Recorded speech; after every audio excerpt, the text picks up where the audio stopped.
I find it really disconcerting that I can't hear anything from you guys. That's why I didn't hear anything from either of you. Yeah. This noise cancellation stuff is getting too good. Right? We need to bring back the noise, but not in like a hip hop way, just in a audio way.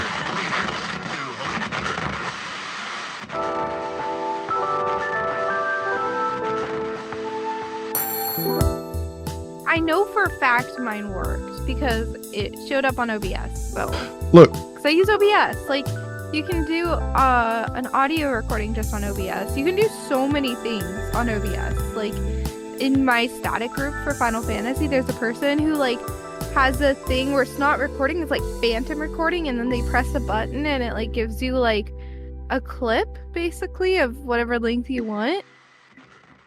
Oh yeah, so you can just like play without it recording, and then if there's something that you actually want, you press beep and it creates a clip of it. Yeah, so like it works really good in like Final Fantasy Savage Raids because we finish a pull, they press it, and then if we want to go back and like figure out what we did wrong or what happened, we can. Jeez, well, that sounds like some turbo nerd MMO stuff right there. Yeah, it does sound incredibly turbo nerdy. Says the two who met on an MMO. You make that sound like we're a couple. Like, oh, we met on an MMO? Like, I'm not knocking that. I mean, I know people who met through Worm. Worm is a game that there's nothing else to do but meet people because the gameplay is not super engaging. I mean, you make it sound like a dating site. Oh, look, there was at one point, I think everyone in my alliance had a fling with each other or something. So, what? Oh my yeah. No way. Mind you, my alliance was me and my partner, so, you know. Okay, right. Okay. I was going to say, I mean, this is why I don't join alliances, because, man, it's, I mean, I've got an alliance with myself. In any social, like, gaming sphere, I feel like there ends up being couples. Oh, absolutely. Sure. Absolutely. I know a couple that met through Habbo Hotel. That sounds somewhat questionable, knowing the age demographics that are involved there, but sure, whatever makes them happy. No. It did range. I think Suwey used to play Habbo, didn't you? Or am I misremembering? No, I don't think so. Okay. Let me Google it. I played Habbo Hotel, but I was like 14. No, I played and Yeovil. Even then, I felt like I was too old for it, and I played it for like maybe like 2 weeks, and I was just like, "This is weird." And it was only because a girl that I knew at my school was really into it. Oh, I would have played the heck out of this, but I never like had it. I never got into it, you know. So I can tell I would have played the heck out of it though. Just to clarify, Drongo, you got into Habbo Hotel because of a girl you knew. Yeah, correct. Was it to impress her? In my art class. Well, it wasn't to not impress her. It was like, you know, she was like telling me about how she played this game called Habbo Hotel and was like telling me something about how like she bought and sold furniture or something, and I didn't understand, and I was just like, oh yeah, I'll check it out, and I played it, and I was like, I don't understand what's going on. Like, what is the appeal of this? This isn't fair. I'm looking at it. Hold on, I'm looking at it on Google. It has a 2.1 out of 5 on the Apple Play Store. Wait, is it still around?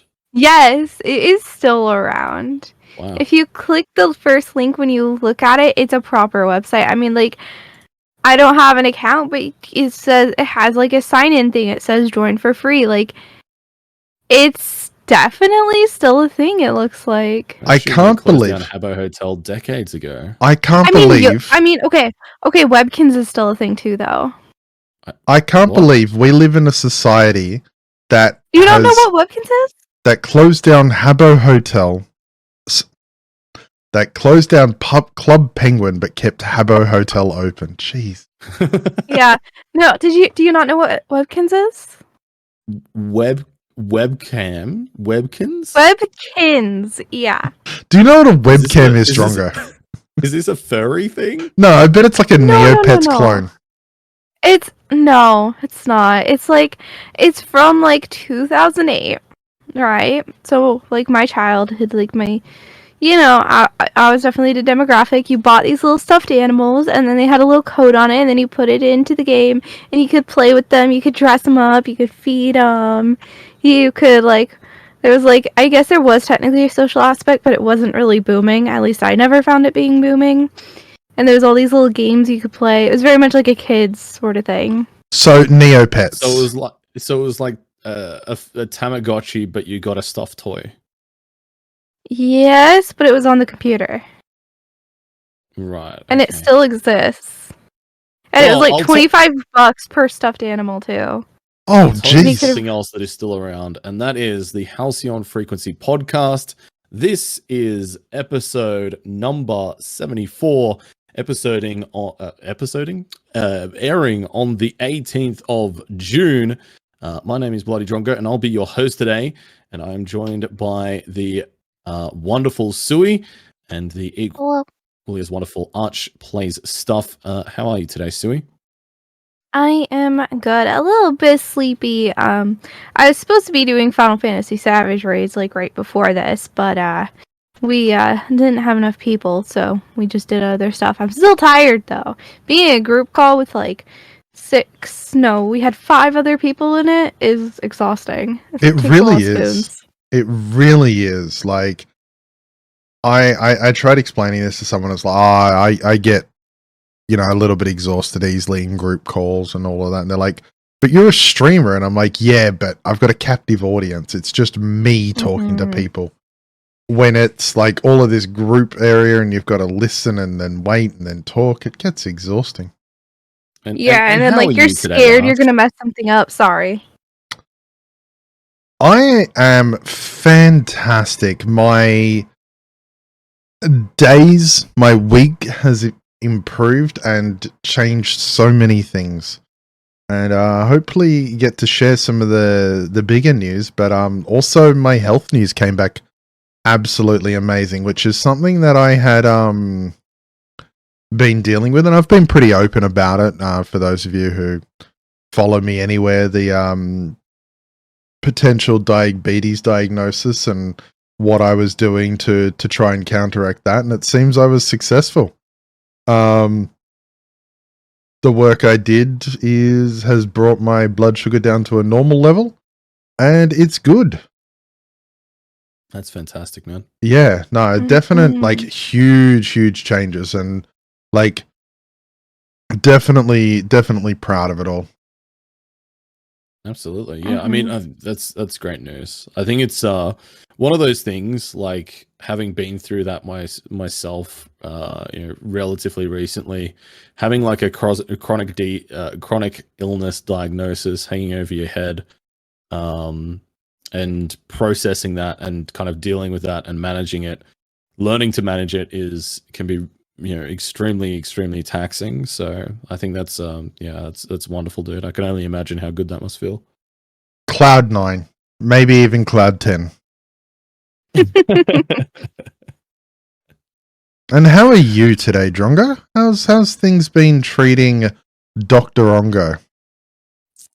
Look, I've been doing pretty good. I can't complain. I've been keeping myself very, very busy, which is good.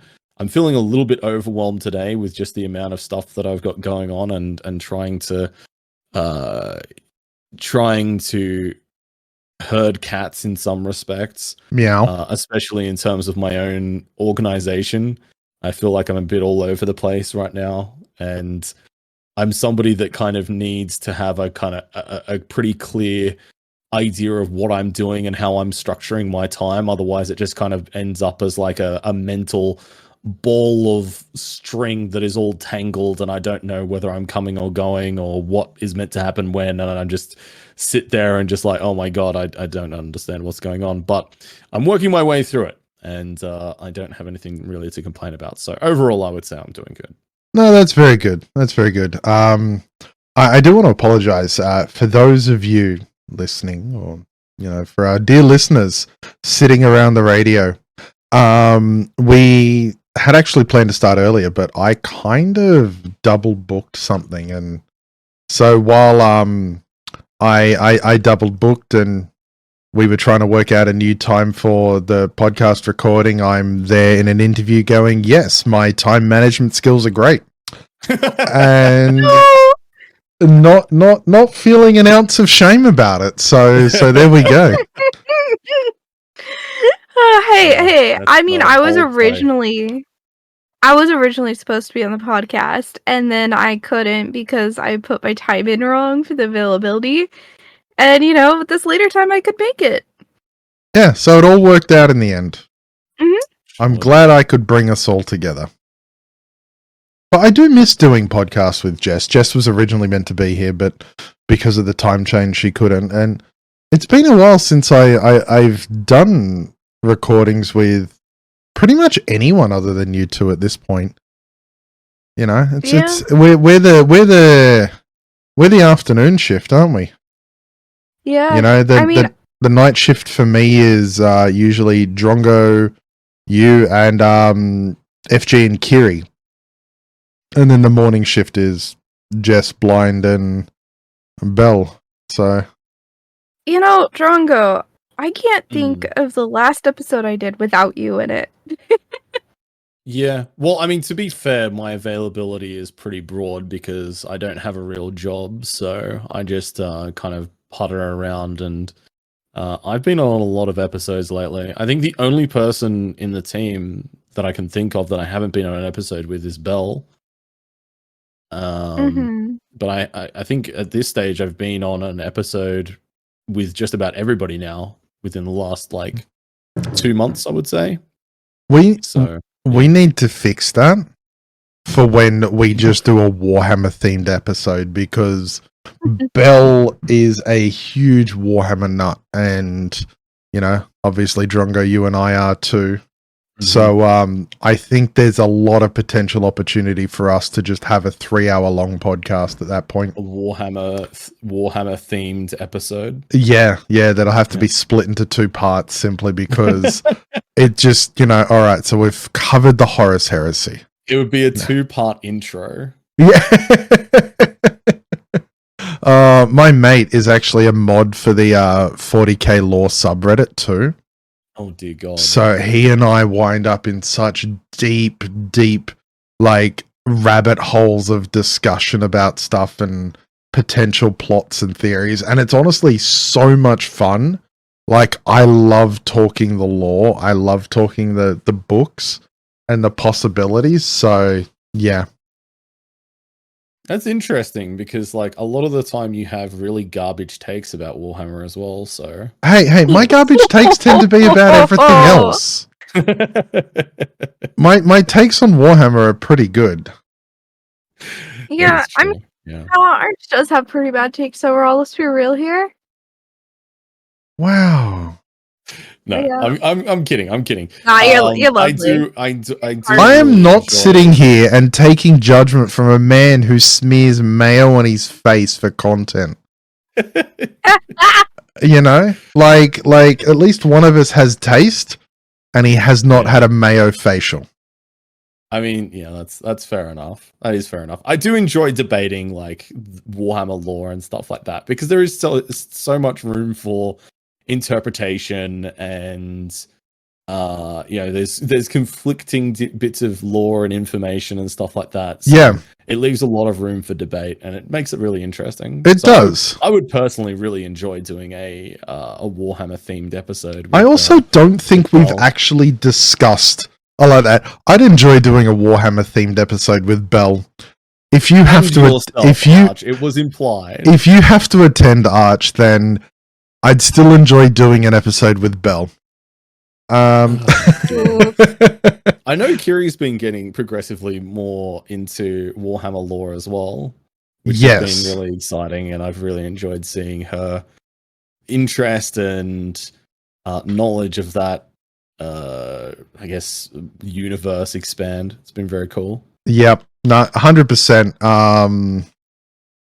It's always great seeing people fall into the Warhammer world, because it's it taught me that games, that worlds can have so much lore. And, you know, I remember early on being like, oh, my favorite thing about it is there's so much lore. There's like literally decades of lore already, and it's only gotten better. They've committed to doing a lot more lore, and it really shows. So it's been absolutely great. Love it. I like that there's now a really defined and progressive timeline as well of things moving along, especially with the latest 10th edition in the universe. The Lion returning. Yeah, that's right. Exactly. Have you read that book? I've not, no. Oh my gosh. I have listened to several YouTubers' kind of thoughts and interpretations of it, because I find that a lot easier to commit to, you know, sitting there and watching or listening to a 1 hour long video interpreting it and discussing various points than sitting down and committing to reading a book, because, man, reading is just like a lot of energy that I just do not have these days. Yeah, 100%. But they're like, aside from the lore, the writing of the book is fantastic. There's literally one moment where, you know, if you want to avoid spoilers, the book's been out for a couple of months, but if you want to avoid spoilers, skip forward about 30 seconds. So the Lion has come back. He has not met the Dark Angels yet. He meets the Fallen, and he's like, wait, and they're like, we're not actually evil. We just kind of got messed up in it all. So he's actually, they're loyal. They're with him. The Blood Angels turn up to sort of investigate the claims of the Lion returning. And the retinue of 60 Blood Angels turns up, and Dante is there. And the first thing is the Lion just loses his cool and's like, you know, who are you to wear my brother's face? And, you know, he takes it off, and he's like, you know, I am Dante, I'm all of this, rah, rah, rah, rah. And it goes on with something else. And he's like, wait, I don't need to prove that I'm me, that I'm not like some demon or something. And Dante goes like, you recognize the face of Sanguinius, and also you're exactly like you know, you sound exactly like a Primarch, or you talk exactly like one, or act exactly like one, or something. And he's like, wait, what?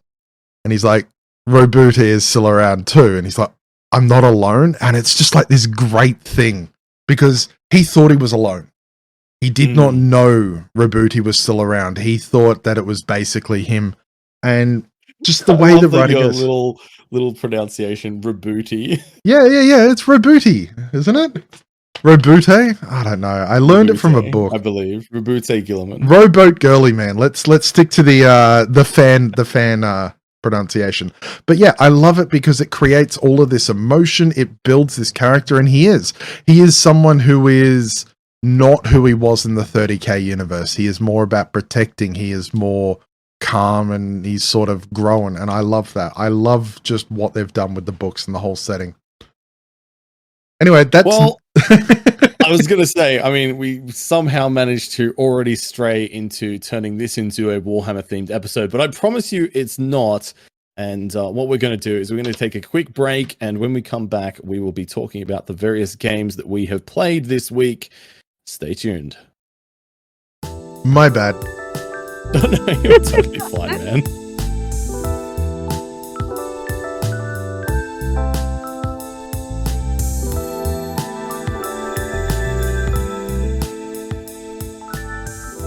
Alrighty, welcome back to episode 74 of the Halcyon Frequency podcast. We are going to go through some of the games that we have been playing this week. Why don't you lead us off, Suwey, and tell us a little bit about Everdream Valley?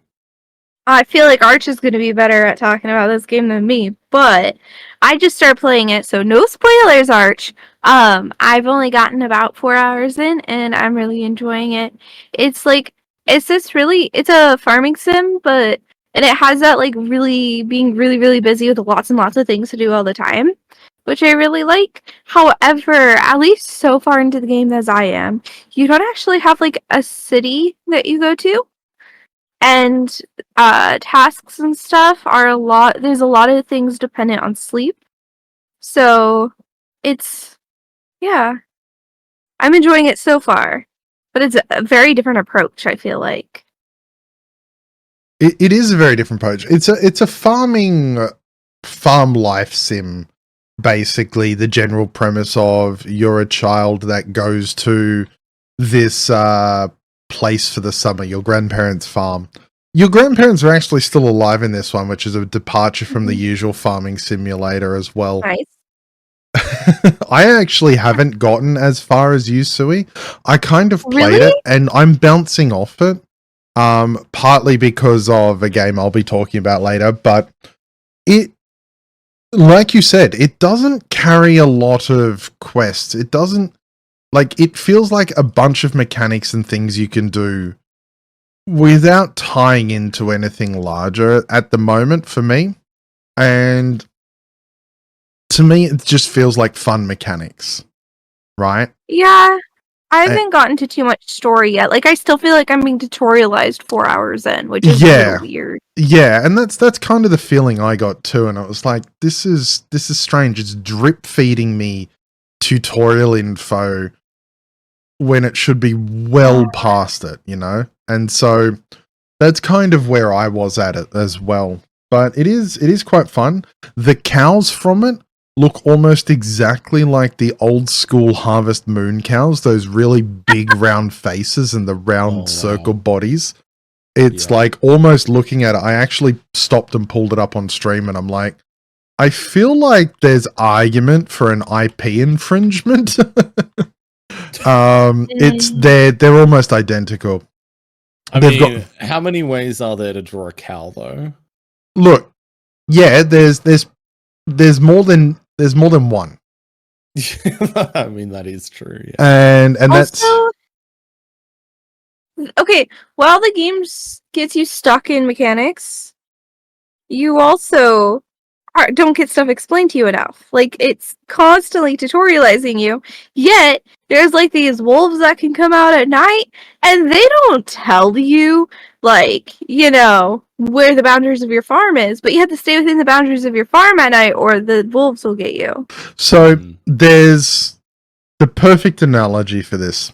You know the meme where you are tired and so you drink coffee or energy drinks and you're still tired, but now your heart's racing?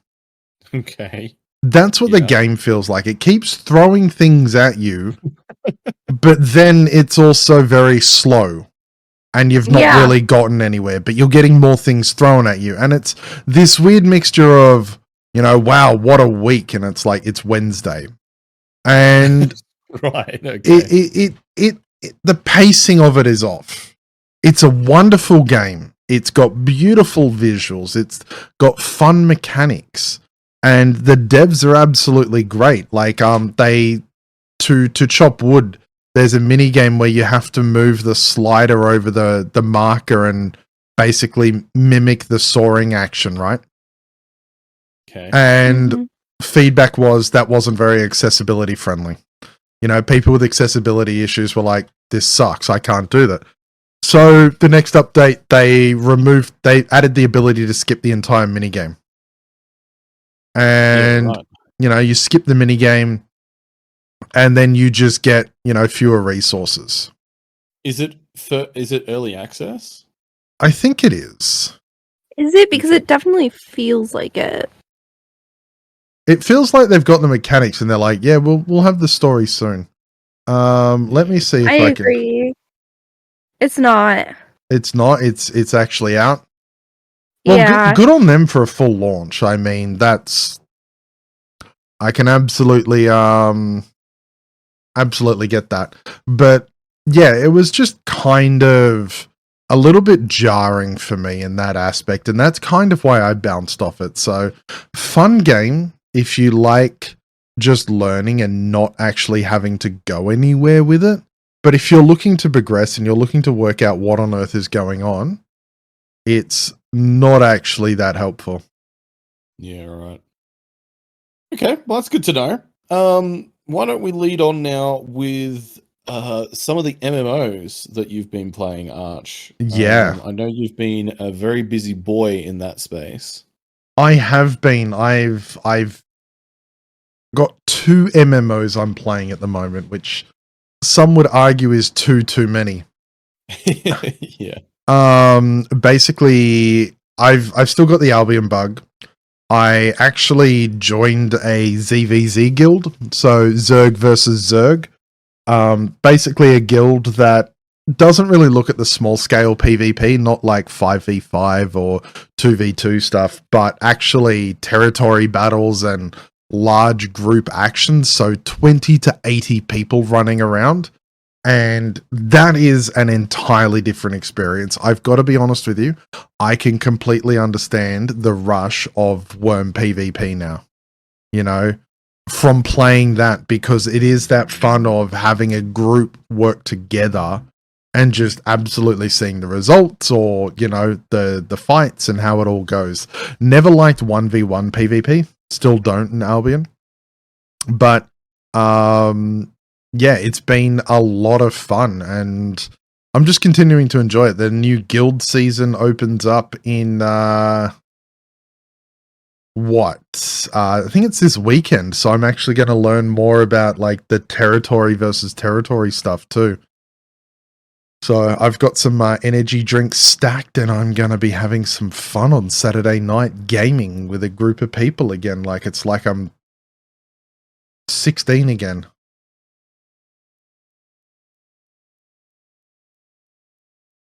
Hell yeah. I mean, I've played a lot of Worm PvP back in the day, so I definitely understand the rush and the enjoyment of large scale PvP. It's it's very, very cool. I also actually, as strange as it sounds, I have come to enjoy the triad as well, like DPS, or this is square because there's also support, but like DPS, tank, healer. I'm playing a healer in this. My damage output is nil. I'm actually, you know, doing party heals, so big AoE heals. It's a lot of fun. It's honestly something different to what I've played in any other MMO. You know, I've never really dived into the whole being like a PvP player, being a healer. It's all new to me, and I'm just really enjoying the experience. So it's, yeah, like kind of a whole bunch of new things at once. Do the healers get targeted in the PvP pretty hard? Because, like, I know in a lot of PvPs with PvP things with healers, like, healers tend to get hard targeted. So, yes and no. I mean, not really in ZVZ, because the forces are too large, right? It's hard to target the healer amidst like 50 people. But, you know, I mentioned the square, how there's, you know, DPS, tank, healer, and that. There's also several types of tanks. There's several types of supports. So you've got engaged tanks. Engaged tanks basically clump the enemy together, freeze them, so they can be attacked. Then there's defense tanks that can do things such as slow the enemy. They can deny them space. They can knock them back. So there's all of these various things. And then you've got supports that can buff and supports that can remove debuffs. So when you're working with a large party like that, you really, there's no one role that gets hit.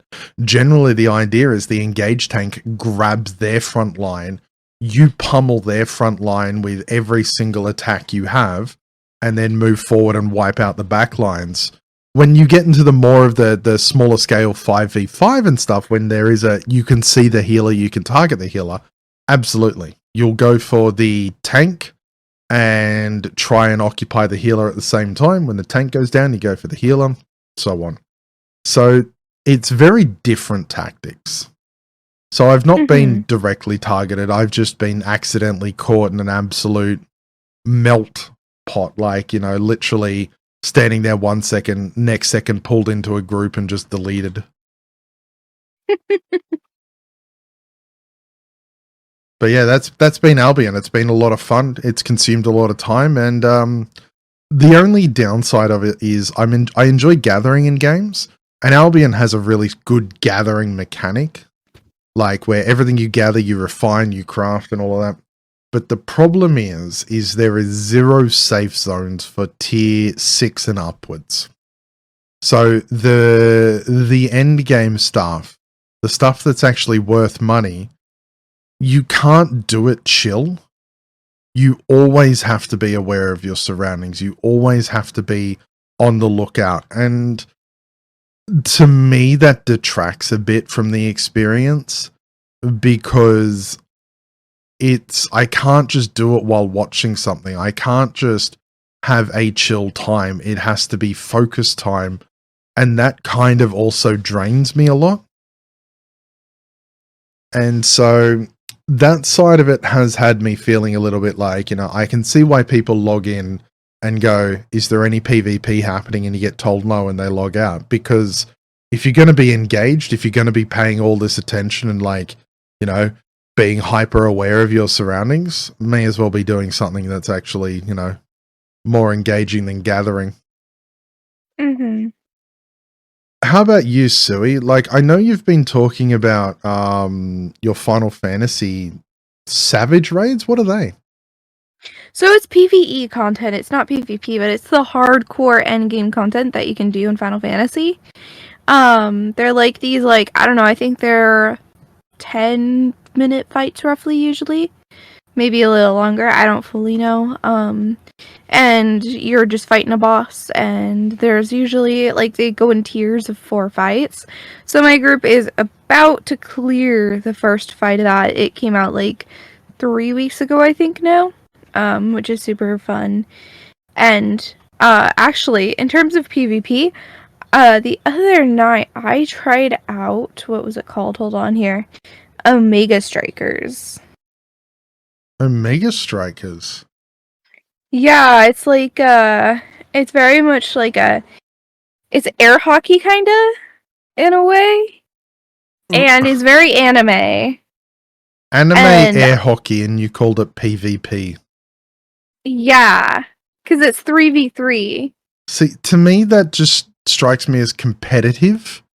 Not necessarily it's PvP because you fight each other and you can knock each other out and kill each other and stuff. But it's air hockey. Air hockey doesn't involve knocking anyone out. It's more complicated than air hockey. I don't know how to explain it. I don't play PvP games. My boyfriend one of his best friends convinced me to try it, right? How was it though? Did you enjoy it? For a PvP game, I liked it. I'm not a PvP person, because I just, I get really salty really fast, and then, I don't have the patience to, get good at the game, and so I just always, beat myself up for not doing perfectly. Yep, relatable. Yeah, so I can't really enjoy PvP for the most part, I tend to stick to co-op, that same group of us, but, adding in another person too. Have been playing Solasta, so we're doing a 4-person group, or Solasta, however you say it. Oh yeah, the Crown of the Magister. Yeah, and it's been a good time. I got sponsored to play it a long time ago, and so I'm playing with friends on the side though now, and I will say it's really nice to be playing with someone who's a D&D nerd, because I play D&D, but one of the people in our group is extremely knowledgeable, so it's so fun. Are they a DM? At first, yeah. Well, they're not DMing, but no. But it's usually the DM who is the absolute knowledge nerd. Oh no, they're not the DM or anything, but they know a lot about the D&D, which really helps us figure out how our classes work and everything, because the game does kind of seem to expect a base level knowledge of D&D to some degree. Yeah. And it's been a good time. I've been having a lot of fun. It was slow at first and kind of clunky to get used to, but now that we've gotten used to it, we're having a really good time. Yeah, I've heard good things about Solasta. I know it is built off the 5th edition systems reference document, the SID. Yes. So it is not just, it's like D&D. It's no, it actually uses the same rules and mechanics as D&D. Mm-hmm. Like short rest, long rest. Yeah, all the classes, everything.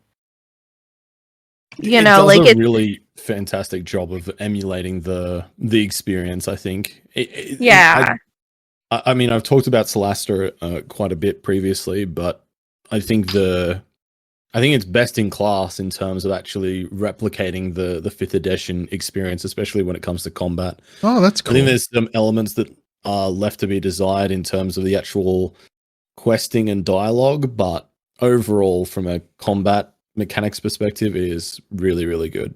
Don't worry. Once they get Chat GPT, they'll all that NPC interaction will be top notch. The one thing about it as well is like, I don't know, yeah, it forces the party to go along together though. So like nobody's gonna miss out on any chat that does happen. You're not gonna miss out on story, which is really nice. I like the way they do it. They also like when there's a dialogue choice, they make everyone vote on which dialogue choice you want instead of just one person choosing, which is really fun. I like that. Okay, so it separates a little bit from the typical D&D experience then. Because usually that's like votes, but one person says it. Yeah, but normally it's like a whole bunch of people arguing what to say, and then one idiot speaks up and says something, and the DM's like, "You're really gonna say that? Okay, roll for initiative." Yes. I've been the reason that we've wound up in fights before in D&D because I've said really dumb things. Yeah, but my group calls Solasta as close to D&D as they can without getting Wizards of the Coast mad at them. Yeah. Okay, that sounds really cool. I like the sound of that. Drongo, speaking of getting angry wizards, or wizards angry. Okay. I don't know which one it is. Tell me about what have you been up to? I've been playing some more Skyrim. My addiction has continued. Which has been really fun. I did talk about this on last week's episode, so I won't dwell too much on it, but rest assured I am still in the midst of it, and I am looking at ways of keeping it fresh and keeping the challenge new and stuff. But I've also been playing a little bit of Wargoove, which is, if you're familiar with Advance Wars, it's a turn-based strategy game. And Wargroove is basically a fantasy version of that, with Advance Wars being like kind of like a modern / slight future version of it. And it's got a fantastic art style. It's got a great little storyline in it. It's got a really, really fun kind of story progression system, and like the old school star rating for missions and stuff, which is a nice little throwback.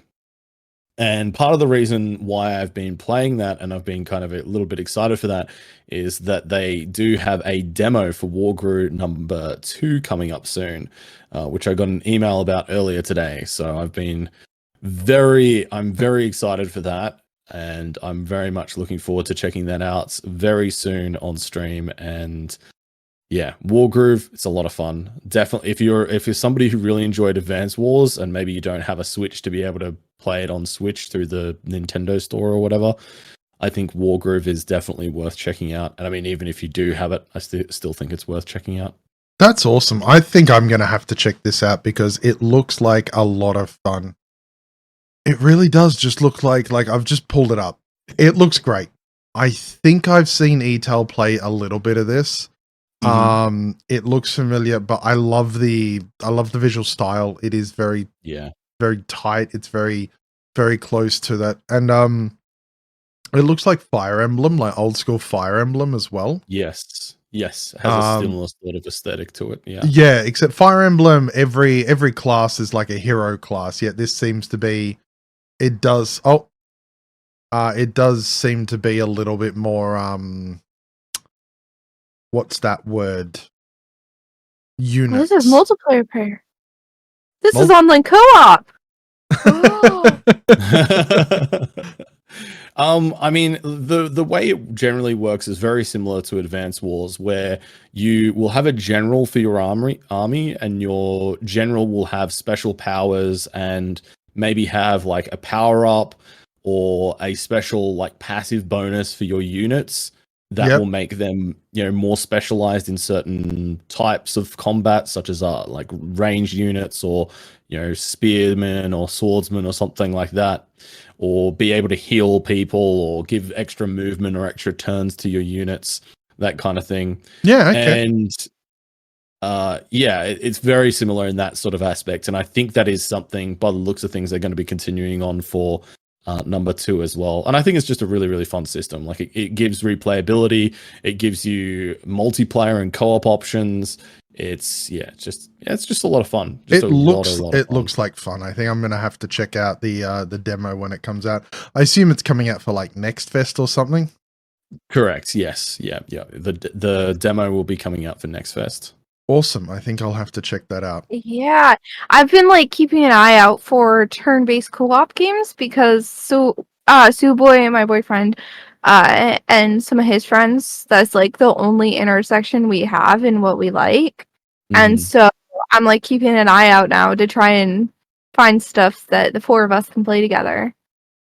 Because they like good one, yeah.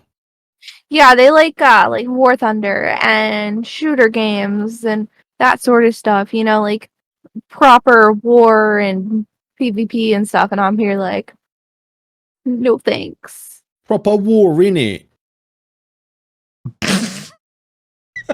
Anyway. That was... We got some news to get to, don't we? Well, we sure do. Okay, we're not talking about Necrom then, fine. Okay, no, talk! No. If you want to talk about it, then start talking, dude. When did I... There was never a lull. Yeah, there was. That wasn't a lull. That was an awkward silence because of Drongo's poor an awkward silence is a lull. No. Now you go. Go. Awkward lull, innit? Oh God, yeah, no. Now we're just moving along. Why don't you tell us about Necrom, Arch? Well, I'm so glad someone asked. Elder Scrolls Online released their latest expansion, Necrom, which is set in the Telvanni Peninsula, which is in the Morrowind area. Vardenfell is the island that we all know and love with the giant mushrooms and the Dunmer, and then the Telvanni Peninsula is just across from that. And so it's an absolutely fantastic update with a story from our favorite inky globby squid Hermaeus Mora, who is fantastic character, the Daedric Prince of Fate. And it's basically a story involving, a heist on his Daedric realm. And you're there to try and intersect as the chosen one of fate, or the prophesized one of fate. It's something to do with that. But like I said, it's a fantastic expansion for the story. I've loved the story. But it also comes with a brand new class, the Arcanist class for Elder Scrolls, which is quite big. It's been a while since they've had a new class, and it's a very, very fun one. Basically, it relies on a whole bunch of crux runes. You use actions that create runes, and then you have abilities that you can use that are powered by the runes that give them different bonuses. So I've been really enjoying both of those aspects. And it's been just quite a lot of fun getting back into the world of the Vardenfell and the Dunmer. The Dunmer are fantastic. Like, you can literally walk up. There's one quest. Guy asks you to, my master is, he gets these headaches, and I wanna help him with a cure. Can you get me these potion ingredients? So you go, okay, fetch quest. You go get the potion ingredients, and you put them together, and then someone's like, hey, ask him about why he's doing that. I don't trust him. You ask him, or you look into it, you read his diary, and he's like, yeah, it's poison. What about it? Like, so you want to poison him? And he's like, yeah, he's a jerk to me. So you can either go along and you can basically give it to him and say, fair warning, it's poison. Or you can literally just go, here you go. And he drinks it and dies. And when that happens, the guy that, he's junior, the one that had you poison him, gets promoted and becomes the master. And you're like, but that was poison. He did all this. And the other person's like, yeah, but he got away with it. And like, there's a lot of fun in that. And I really do enjoy the way they approach those things in Elder Scrolls. There is like very distinctive styles and distinctive people, in it all. And so, yeah, that's my thing on Necrom. It is nice. An enjoyable story. I finished it last night. So a really enjoyable story that ends on a cliffhanger. And yeah, if you were interested about getting it, the Arcanist class alone is worth it, I reckon. On that note, why don't we take a quick break and we will be back with the news very soon.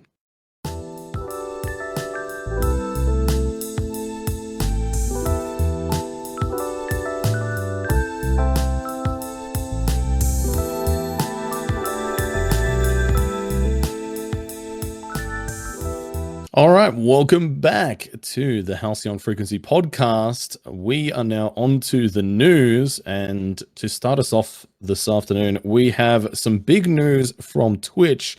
They have just announced the Partner Plus program or category. I'm not sure what you would call it. I think it's program. And basically, for any streamers that have 350 active reoccurring paid subs, they will, if they can demonstrate they can maintain that for longer than 3 months, they will be automatically eligible for a 70-30 revenue split. So for context, the standard revenue split for Twitch partners and Twitch affiliates on Twitch is a 50-50. And basically this marks a step forward, but one of the big complaints initially has been that this really only applies to a very, very small percentage of streamers on the platform and is not really that helpful to people. However, I think it is a step in the right direction. I'm personally, a little bit on the fence about it, mixed feelings, because on one hand, I'm happy for the people that it does apply to, and I'm happy for my peers that are going to get that benefit. But on the other hand, it doesn't apply to me, at least at the moment, and it's probably going to be a long while before it does. But at least it's a structure whereby it's formalizing the 70-30 split, because of course, historically, Twitch did have 70-30 contract for selected partners that were, and they had different eligibility criteria. For example, they did legacy 70-30 splits for esport contracts. They did legacy 70-30 splits for some select partners who had over 500 reoccurring active subs, but not all of them. They had some special networks, such as the Yogscast network, that all had 70-30 splits. There was a lot of different, very different criteria and stuff that were out there to get these extra beneficial contracts. But now they've standardized the eligibility for it, and they've publicized it as well, which I think is a good thing. And I think the other thing I didn't actually mention is that this is also capped on revenue up to 100,000. So after 100,000, it drops back to a 50-50 split. Yeah. I mean, the good thing to this, like at least the benefit of this is there is a normalized, transparent system. Mm-hmm. Exactly. Whether that system is fair, achievable, or something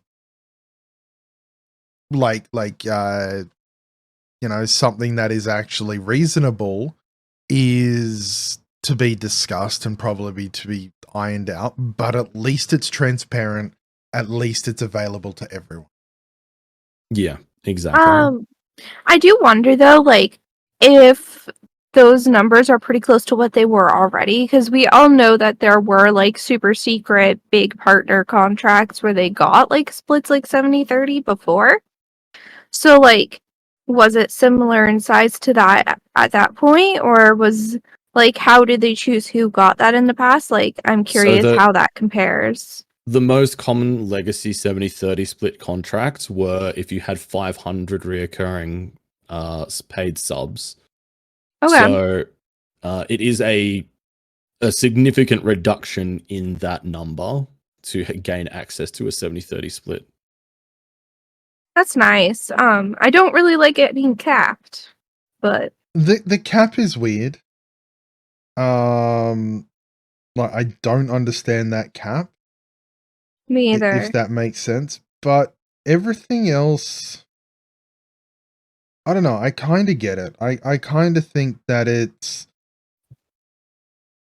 a step in the right direction, if not the best step in the best step.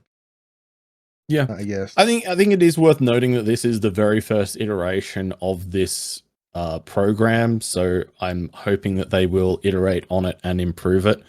I think there are a number of ways that they could improve it and develop it from here. Like, I think one of the big problems that it has at the moment is it really doesn't account for a lot of ways that streamers monetize their streams through Twitch. And one of the things that I would personally prefer to see is the option for there to be a revenue threshold as opposed to a sub threshold. And even if that's something that needs to be demonstrated over a longer period of time, because I don't think I properly explained this, but one of the reasons why this has been controversial is the fact that gifted subs and prime subs do not count towards the 350 sub threshold to be eligible for this. They need to be recurring, yes. Yeah, they need to be reoccurring paid subs, and also things like bits and ad revenue don't count towards this either. And they're all ways whereby Twitch is monetizing and getting benefit from their streamers as well.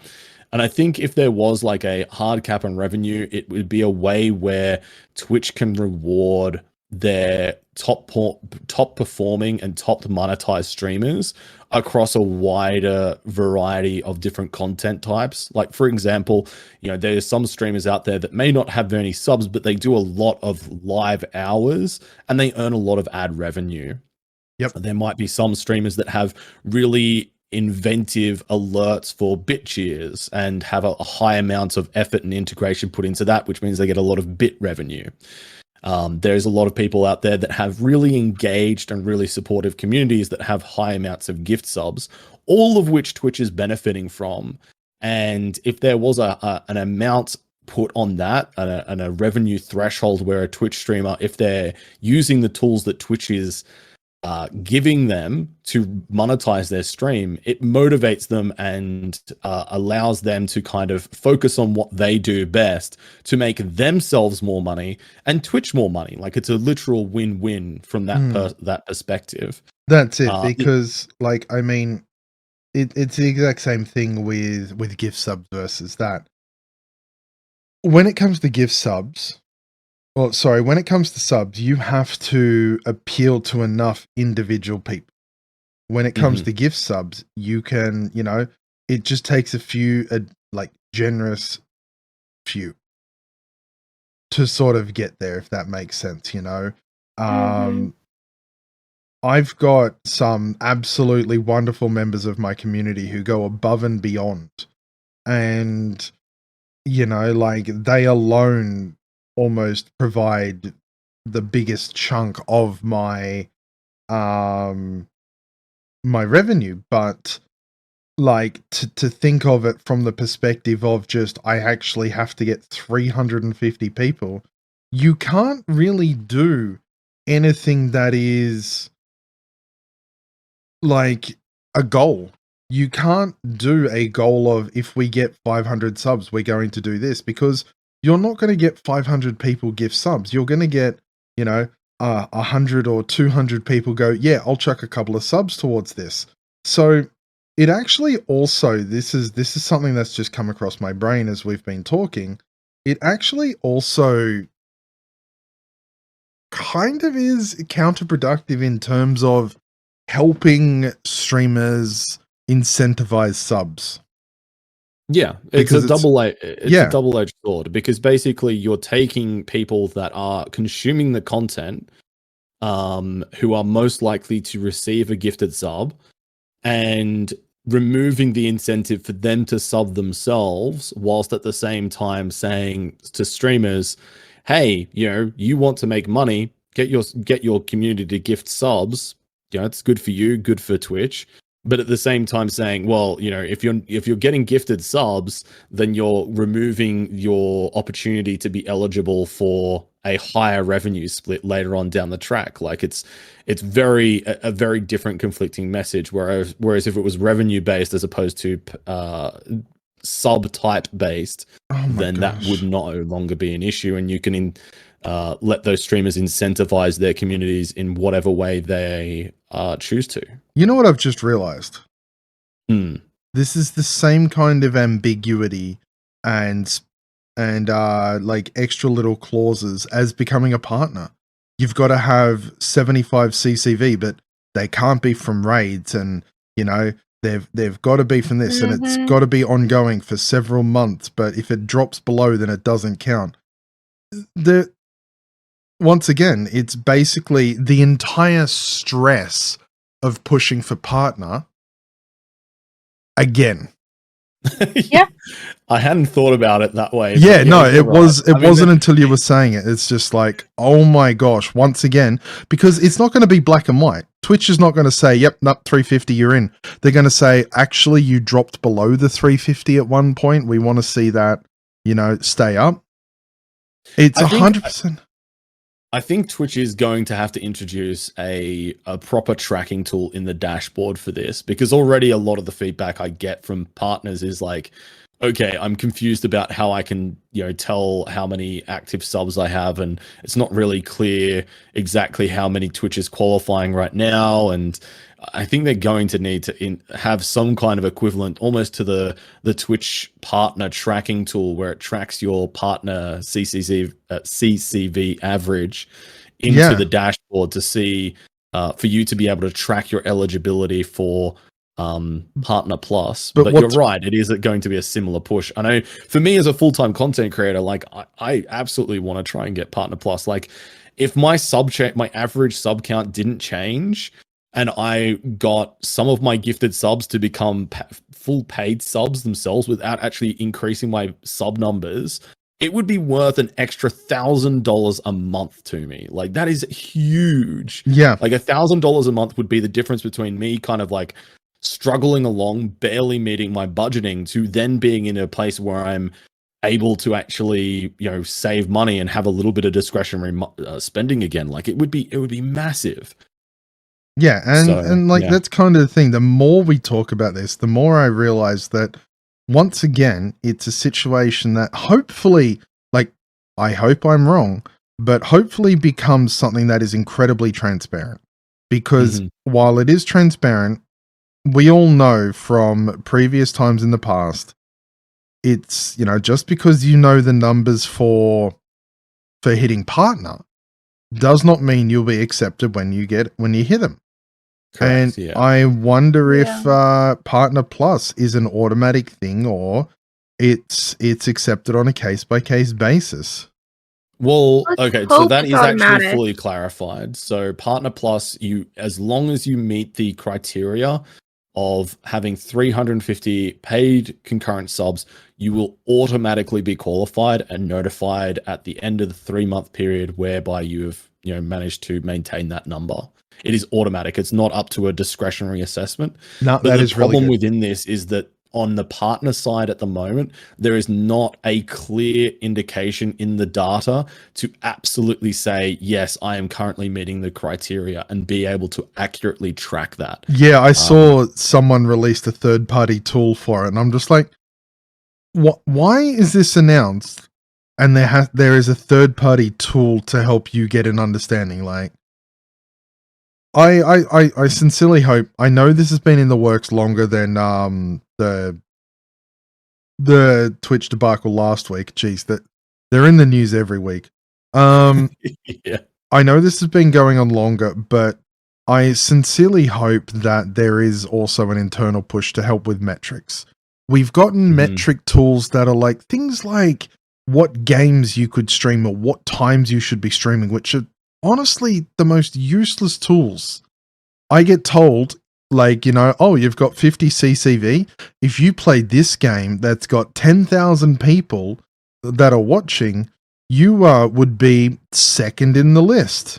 And it's like, yeah, because there is 10,000 people watching one person, and they're not great tools.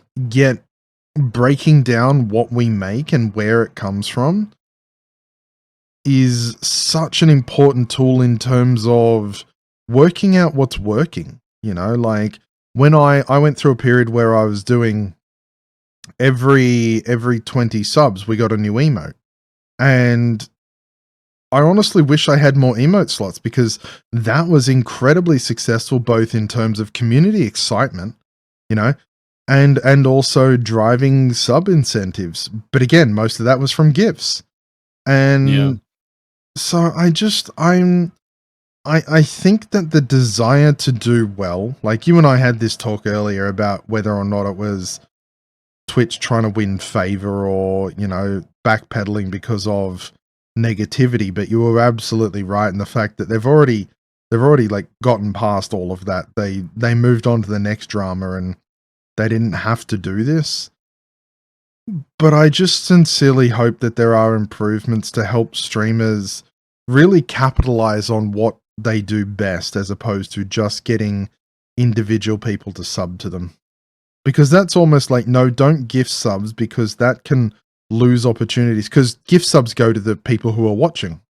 Yeah. And that then means that the chances are that those people are not going to sub themselves or they can't. And yeah, it becomes really, really murky and I don't like the feeling it gives. It is kind of funny that I think Twitch expected this to be like a little bit of a W for them. Like the messaging around it was, I think, a little bit more optimistic than what the reception was. Because the reception, I think, at the moment has been more negative than positive, just off of what I've seen on social media so far. Yeah, I think it is kind of funny that even their W's are turning into L's at the moment, which is they just can't hold on to them. They're snatching defeat from the jaws of victory. Yeah. Oh dear. But anyway, why don't we finish off this episode with a bit of good news, and that is the new version of Steam, the Steam overlay and the Steam UI and everything. Why don't you talk us through it, Arch? So Steam released like a big update to their client, which has an entirely new UI and a new overlay. I had a look through and I thought, oh, that's neat. And then I was streaming yesterday and someone came in and, we were talking about it and they said, I hate it. And that prompted me to actually look through and read, like in my typical ADHD fashion, the stream took a pause and we opened up the Steam page to actually look through the announcement. And there are so many good features. So the overlay has been completely redone. A lot of the back-end stuff has been redone just to make it easier for future changes. But the biggest thing and the best thing by far is they've added the ability to make notes in games. So you can open up the layout, the overlay, sorry, not the layout. You can open up the overlay. You can write notes that includes formatting. There is specific formatting. It works offline, online, and across devices. So if you are playing on PC and you're like, make notes about a quest, make notes about, what you need to do next time you load the game up, like we've all played RimWorld, loaded up and been like, I have no memory of this place. You can actually leave notes, and no matter what device, you can be playing it on Steam Deck or another PC, and those notes will cross with it. And so it's fantastic in terms of that alone. Like, that alone brings so much more positive user experience. And I'm a huge fan of it. And so hopefully we see more of this, and hopefully it continues to gets updated and it works well. I actually have a couple different things that I like about it. First off, notifications now show sales of wishlisted items, which honestly I think is really smart in all directions, right? Because people are more likely to buy games then, but also people know when the games that they want are on sale, which is like super useful. I mean, yeah, you get those emails, but who checks their email? I do. I mean, I do too, but like, I don't know. I assume a lot of people probably have their Steam go to an email. They don't check that often, right? And then also, like, you might look at your email when you don't have Steam open, and then you forget, sort of thing, you know? So it kind of puts it in one place. And then I also really I was looking at the store page during this podcast, and I went to go copy a link, like, because it shows the link on the top of the page if you have it set up to do that. And if you click that now, it automatically copies. Oh, nice. I didn't know about that. That's cool. It is so nice. Like, I literally clicked it, because, like, usually I have this weird glitch in the past where I'd click it, I'd copy, and then it just wouldn't copy. And I'd have to try over and over sometimes to make it copy and actually copy. And now it's just you click and it copies, which is so nice to send links of games to friends. Yeah, I think that's part of the back-end changes too. It was running on some very old stuff. Mm-hmm. Yeah, I'm honestly really happy with the changes. I really, really like them. Being able to kind of have more control and customization with the Steam overlay, and for me, like when I'm achievement hunting, oh my god, these changes are an absolute godsend. I am chef's kiss. I'm a big fan. Yeah. I mean, no more opening a notepad on your computer, which is like something I have to do all the time. Like when you're playing little RPGs, like, or like you need to go craft something, but you can't actually like pin in the game what it takes to craft it. So you have to either remember or write it down, and now you have a place to write it down where you can still view it on the same monitor. Oh. Yeah, 100%. Completely agree. Absolutely. I think it's a big, big and positive. All right, wonderful. Well, I think that kind of brings us to the end of the episode. Arch, why don't you tell us who you are and where people can find you? I am Arch Play Stuff, and you can find me on all good internet places as Arch Play Stuff. Nice and easy. Perfect. And Suwey, who are you and where can people find you? Hi, I'm Suwey. It is spelled Suwey. You can find me on Twitch. It's Suwey, and then on YouTube, my main channel is @Suwey. Secondary channel that is my archive is @Suwey Streams, and then on all social media, I am @Suwey Streams. Wonderful. And I have been your host, Bloody Drongo. If you want to find me, you can find me on Twitch as Bloody Drongo, all one word, or over on Twitter as @TheBloodyDrongo. And as for this podcast, if you want to get more episodes, you can go to halcyonfrequency.com or any podcast platform. And if you can't find it on one, let us know and we'll get it on there for you. And we have new episodes every Sunday. If you want to talk about this episode, you can join the Halcyon Frequency Discord. And a quick thank you, of course, to Peter Paul and Paul Miles for the music for this podcast, which you're hearing at the moment. This has been the Halcyon Frequency Podcast. Don't touch that dial. Signing off. Bold of you to assume I'll have the music playing at that point.